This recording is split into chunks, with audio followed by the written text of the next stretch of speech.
Mitchell and I were together for filming a podcast earlier today, and we decided, what the hell, let's jump into a Yahoo mock draft. So this is our first mock draft of the season. Haven't done a ton of research for redraft yet. We've been pretty locked in on Dynasty mode. We've been in a few Dynasty mock drafts this offseason. There's one we're currently doing right now with Sports Ethos.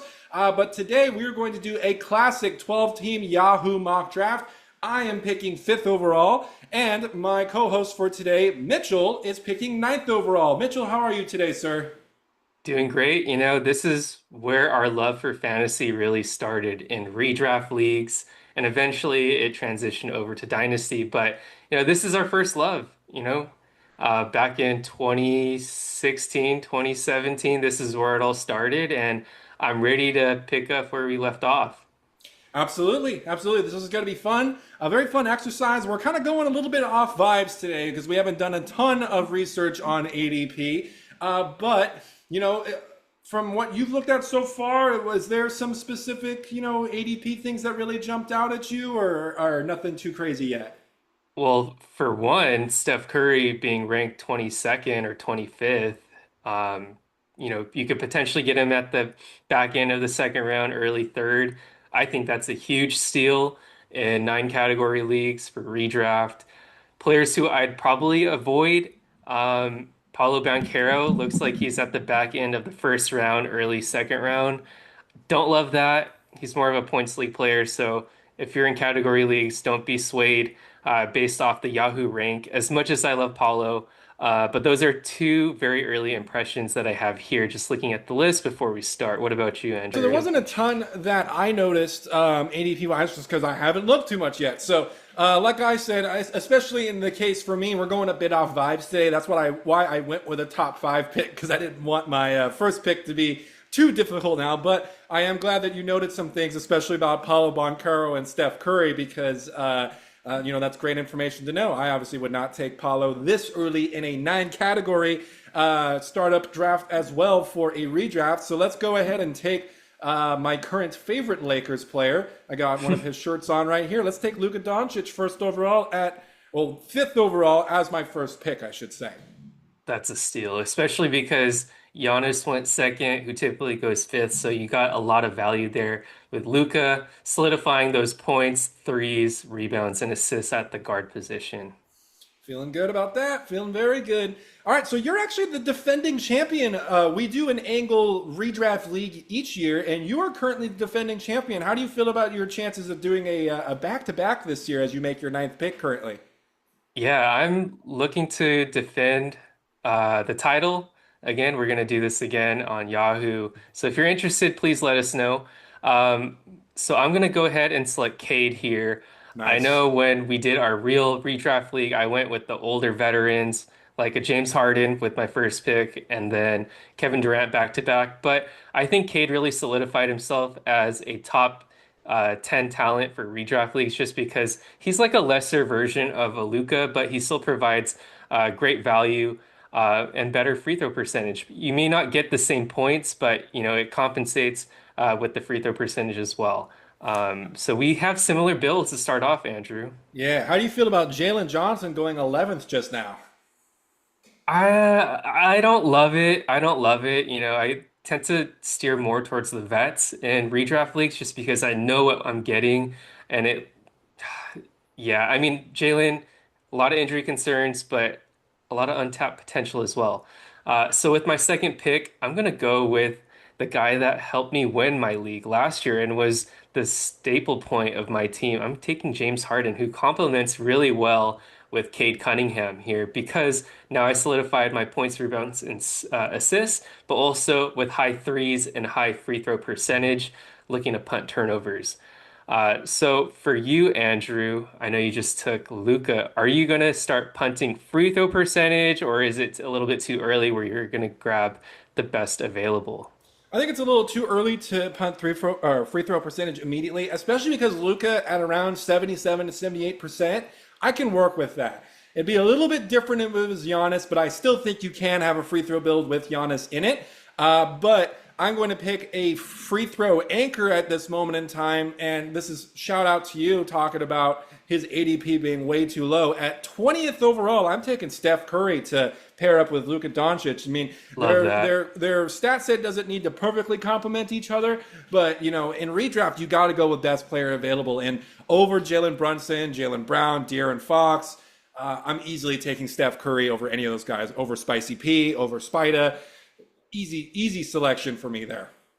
And you're getting a ton of 3-point volume too. People forget Luca almost averaged 4 threes a game his last 3 years, and you're pairing that with the greatest shooter of all time.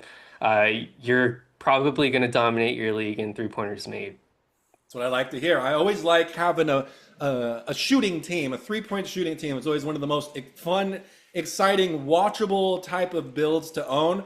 It's typically something I do. I don't usually do those like big man builds, like points and bigs builds. They are viable, not to dock them at all. They are totally viable builds, but I like my builds to have some excitement in regards to like the watchability of the players, which doesn't always or like isn't something I'm saying people have to do, or it translates to winning every single time or something like that. It's just something I personally prefer to do. I always like to have 3-pointers in my build, with guys who do a little bit of everything on the side of that too.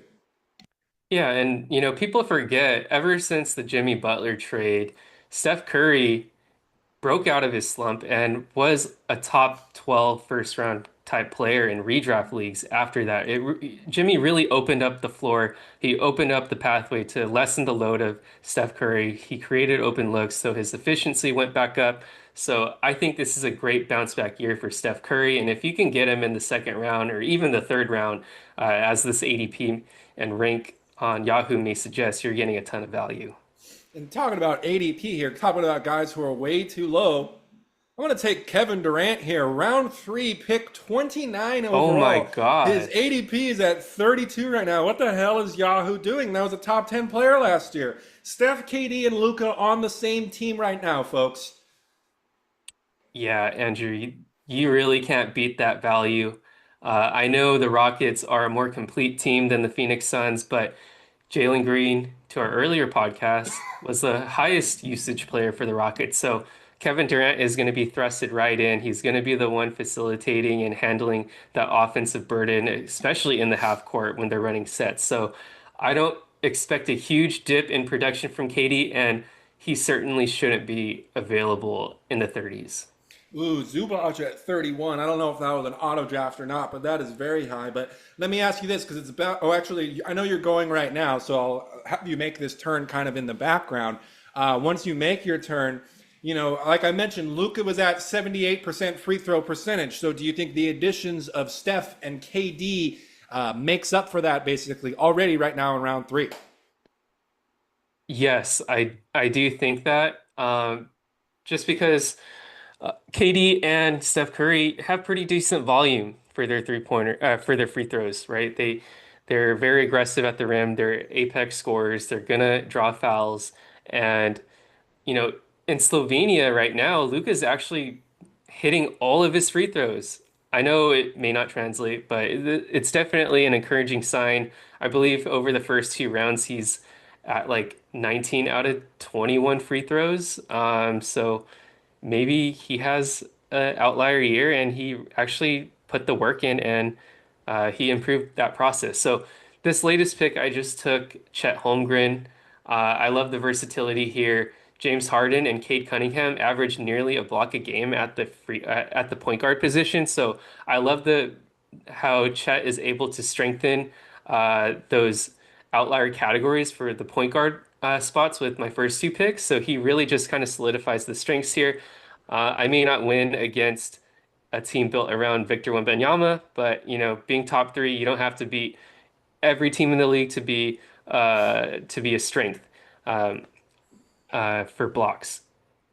Okay, so for my next pick here, I'm probably looking at Jaren. I love that pick here.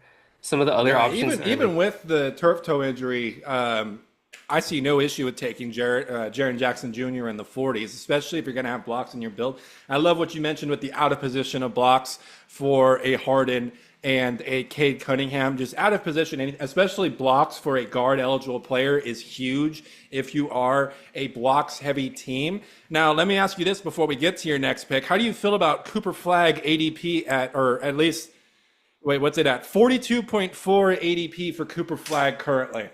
So around the fifth round, I don't love it. I typically fade rookies in redraft leagues just because there's so much variance. They're adjusting to the league, they're teenagers. It's just a little bit too rich for my liking. And he's not a Victor Wembanyama player who's certainly going to dominate in one or two categories off the jump. Love Cooper Flag long term, but it's just a little bit too rich for me. I'm going to take Jaren here just because I know he can be a top 20, 15 player when healthy. And, he got this injury very early into the offseason. So hopefully after training camp, he may miss the first couple weeks of the season. But after that, he's going to be a huge value play for me next to Chet and Harden and Cade, really solidifying my core four. So Andrew, here, I know you took a lot of guys who can produce in a lot of categories, the 3-point volume, some aging vets next to Luca. Are you looking to move a little bit young here with your next pick to get more of an upside swing? Yeah, I might look to get into that a little bit more because I mean, the one category I think I might be punting so far is blocks. I think if I wanted to be viable in blocks, I would have needed to be like you and picked up something like a Chet, like a Jaren Jackson Jr., at least so far by round four, and I don't have that yet. I would have loved for Franz Wagner to remain on the board. Unfortunately, he did not. So, kind of options I'm looking at here, I can go to the steals route with a Dyson Daniels, or I can take the overall assists route with a John Morant. This is at pick 44 right now. But I think I want to go with Dyson here. Mm-hmm. Mm-hmm. Yeah, let's go with Dyson for to lock down some steals. Just because I don't have any strong defensive output quite yet. So I think Dyson's going to help to alleviate that in the steals category. I know I can find some steals later on in the draft. I think at this point, it's probably not viable to start loading up on blocks at this moment in time. So we're going to go down the steals route now. Dyson Daniels can do a little bit of playmaking as well, a little bit of scoring. I know that Atlanta did load up on their assets a bit more going into this year, so we'll see how that fully works out. Now with this pick here at 53, very tempting to go Brandon Miller. Walker Kessler is here. Austin Reeves, you can get the Ooh. white boys, exciting whites on the Lakers. Yeah, I think I might go with Reeves or Miller. I'll go with Reeves. I'll go with Reeves for now. I like that. I like that. Miller easily could have been a great pick too. Perhaps I should have gone with Miller. Reeves is just a pick I'm a little bit more, at least just comfortable with for redraft right now. Obviously, long term, Brandon Miller is a better player. I just know Charlotte brought in a little bit of front court depth this offseason. Good amount of guards that they brought in. But now we got you on the clock here for pick 57 overall. Let's see who you go with here. See if you're going to stack those blocks. Maybe a Walker Kessler. Oh, a Denny Avdia pick. Let's hear about that one. Yeah, I think I need a little bit more offensive production, especially since I took Chet with my third pick. Jaren helped a bit with the points category, but Danny really stuffs the stat sheet similar to Cade and James Harden. So, and I love these upside plays here. The older guys like a DeMar DeRozan, a Paul George, don't really love them this year just because of like the injury concerns with Paul George and then DeMar. We've seen a little bit of a dip in production over the last year after being a top 40 guy. He finished in the top 60, 70 last year. So decline is coming, especially now that Sacramento does have like a Zach LaVine. Okay, so my next pick after Denny, I really love that Denny pick, by the way. I think this is the year I take Jordan Poole just because Ooh. there's so much upside on the New Orleans Pelicans. They're always injured. CJ McCollum really opened the door for him to be that starting point guard who's really he's going to get a bunch of usage. And my free throw is pretty set. I have a lot of high volume free throw shooters at high percentages.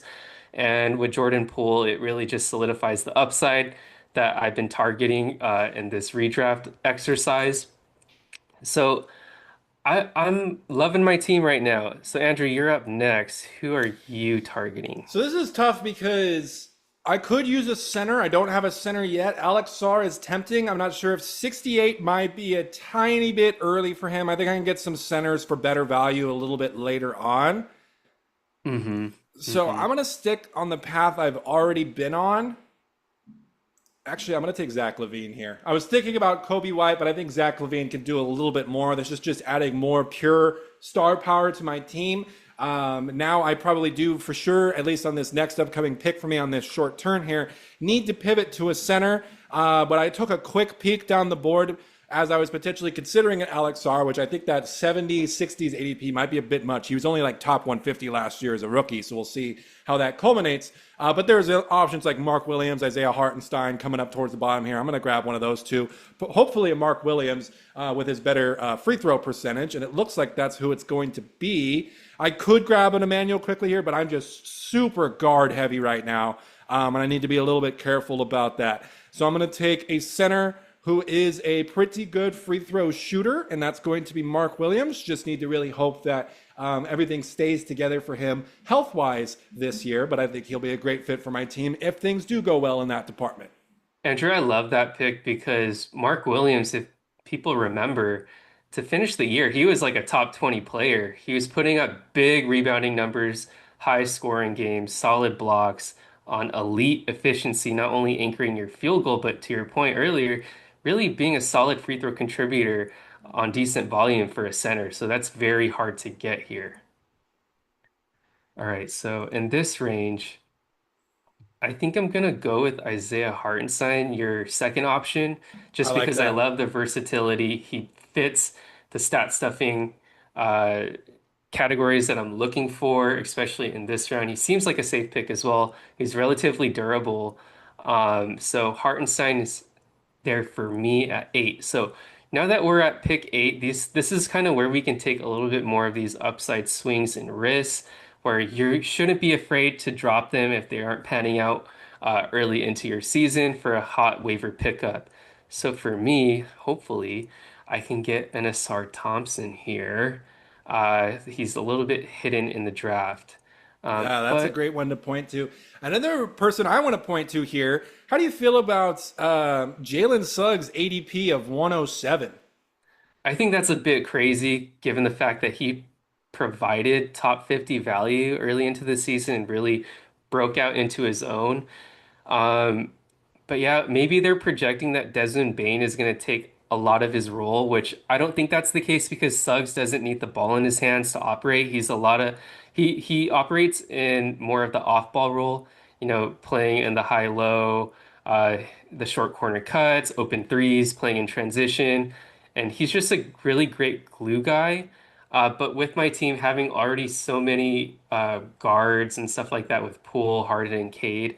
I think I love the Sar Thompson pick a tiny bit more than Jalen Suggs, but he's definitely worth noting.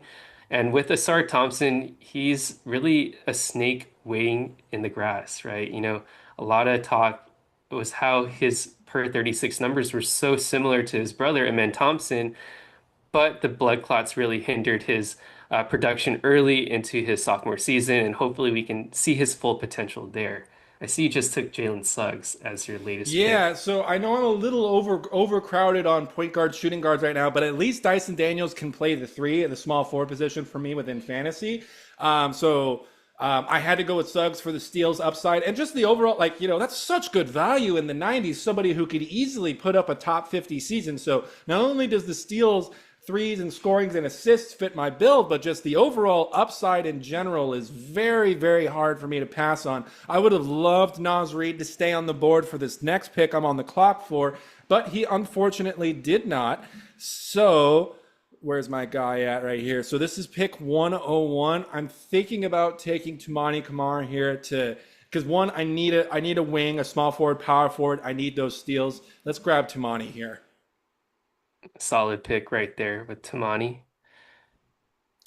All right, so we're starting to trend towards outside the top 100 here. One guy that you've been preaching to me a lot, I'm not sure if you're going to get him here or not, early season value for Santi Aldama. Yeah, give us a little bit of background of how hyped you are to begin the season for what Santi's probably going to do for Memphis.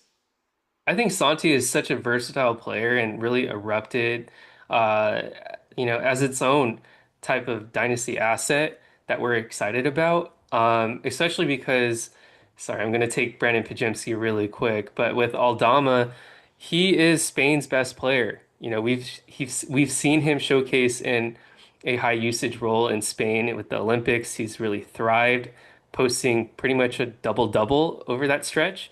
And he is a consistent top 125 producer over the last 2 seasons.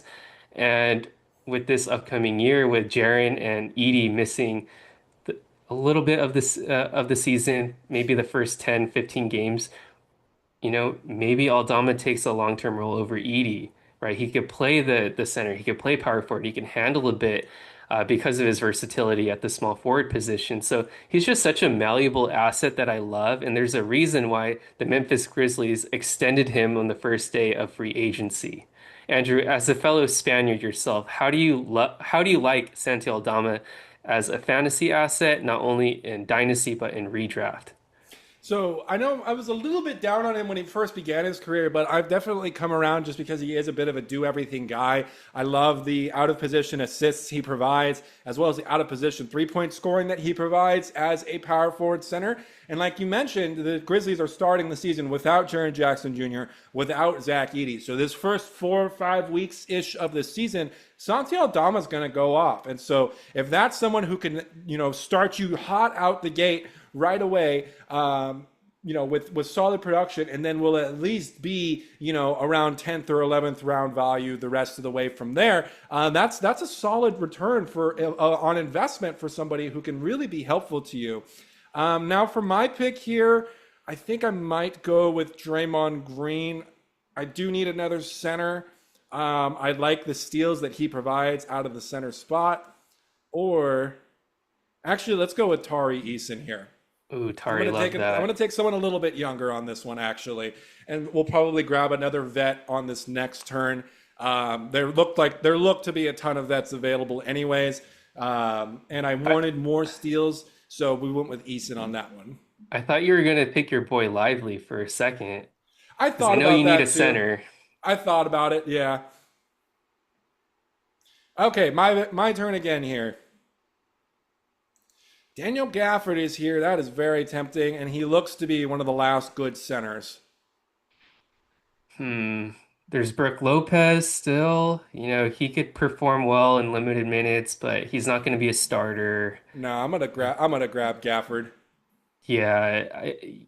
125, that's worth the risk right there. There's some other guys I like. Maybe I should have gone Draymond and then grabbed like a Bilal Coulibaly right after him, but I like the potential for further breakout for Tari Eason. He did a total of 97 steals last year in only 57 games as a small forward, power forward is some impressive stuff. So that's really the main reason why I got him some steals, maybe a little bit of rebounding.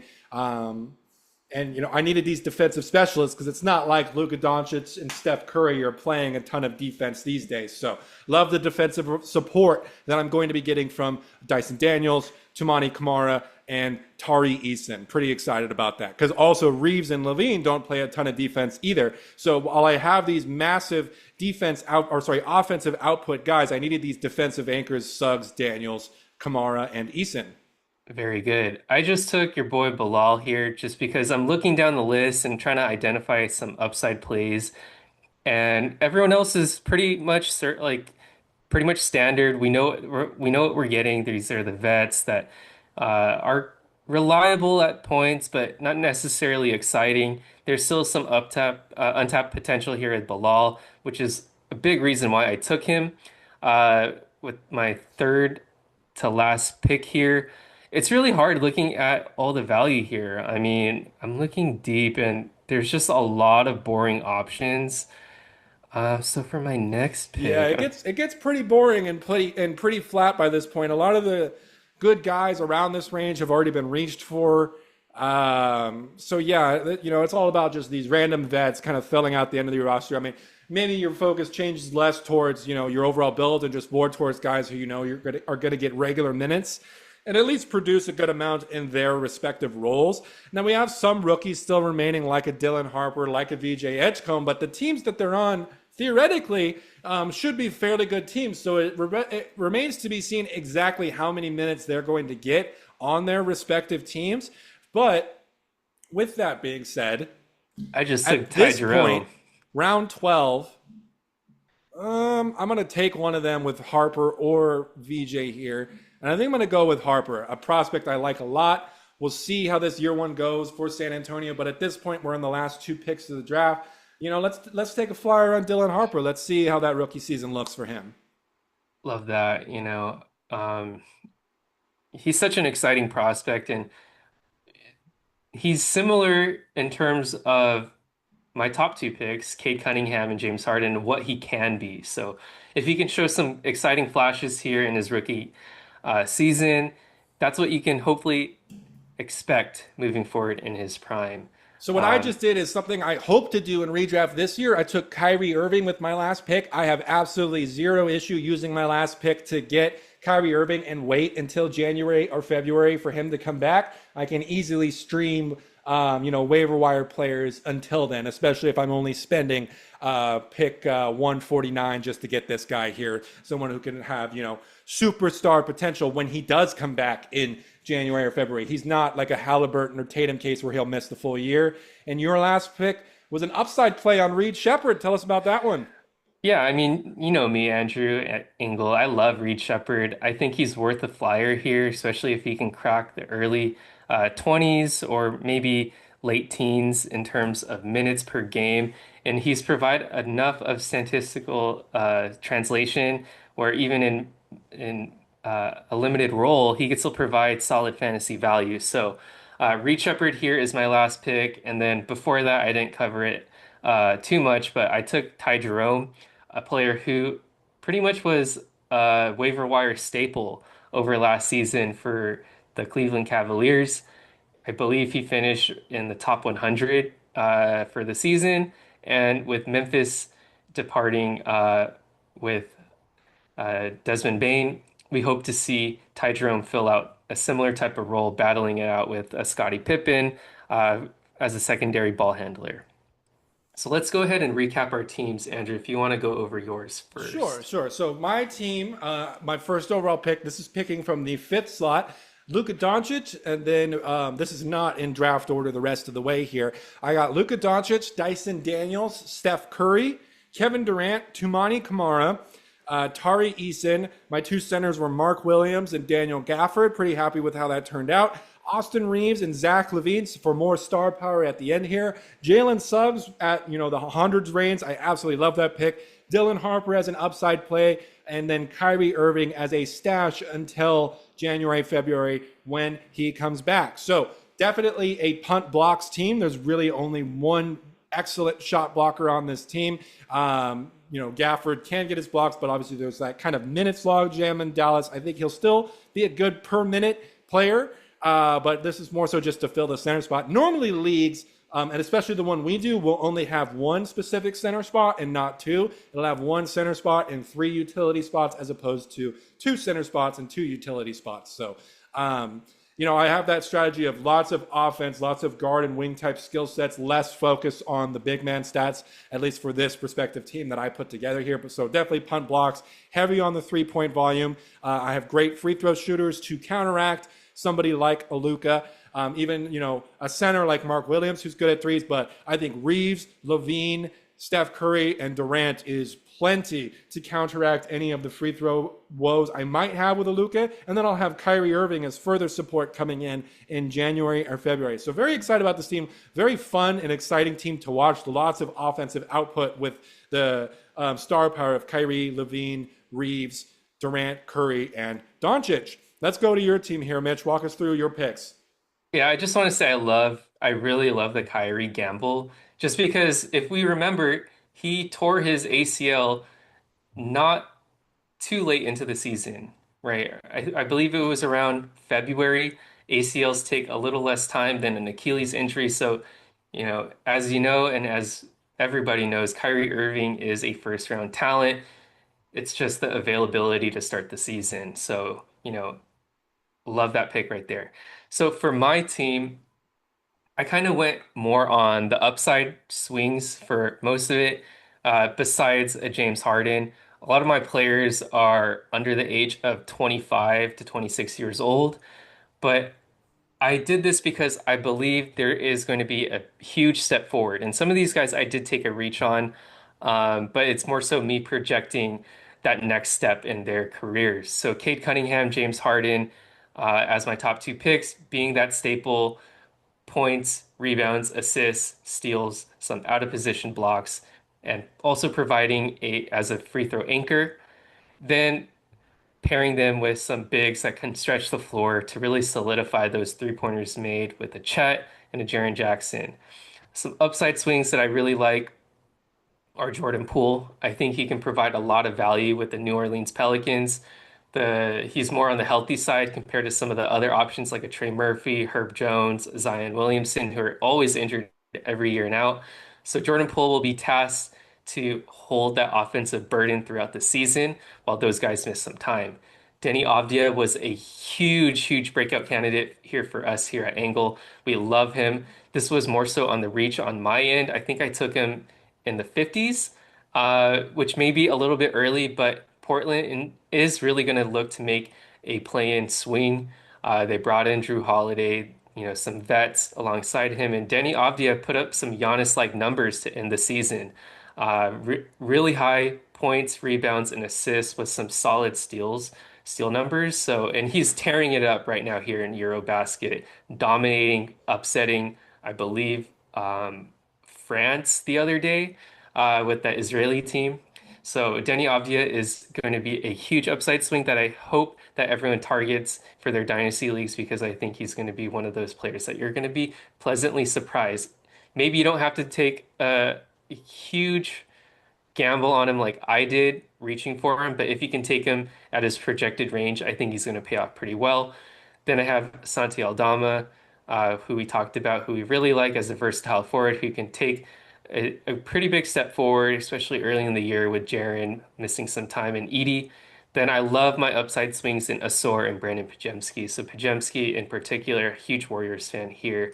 He is such a great piece for their future, right? Ever since the Jimmy trade, he was a top 70 player, opened up the floor for them, especially because Jimmy and Steph Curry attract so much of the defensive attention, leaving Pajinski open for so many easy looks. That top 50 value upside swing there is available for Pajemski and that around the top 100 in redraft leagues as well. And then at the end of the draft, Reed Shepherd, Ty Jerome, and Bilal Coulibaly, some young guys who I think have some potential to make the step forward. I wouldn't be afraid to drop them early into the season if they don't produce. But, at that point in the draft, you just got to take the upside swings and hope they stick. So, Andrew, after looking at some of these ADPs, maybe not even from our own teams. Is there anyone that really caught your eye as potential value pick, or are there some players that you're looking to avoid looking very Well, early? I mean, seeing Jalen Suggs in the 100s is a huge, green flag for me. Like, if people are going to be looking down and not going for a Jalen Suggs where he should be going at least like top 80-ish, then, for sure, give me that value right around the hundreds mark all day long. I would love to take Jalen Suggs around that value if I can. I saw Mark Williams' value was down a little bit too at the spot that I took him at. There are some really good seasons from last year where you might see guys overdrafted on, like Ivica Zubac or Jakob Pjotr, a couple of examples of guys who had excellent seasons last year who might get overdrafted a bit this year.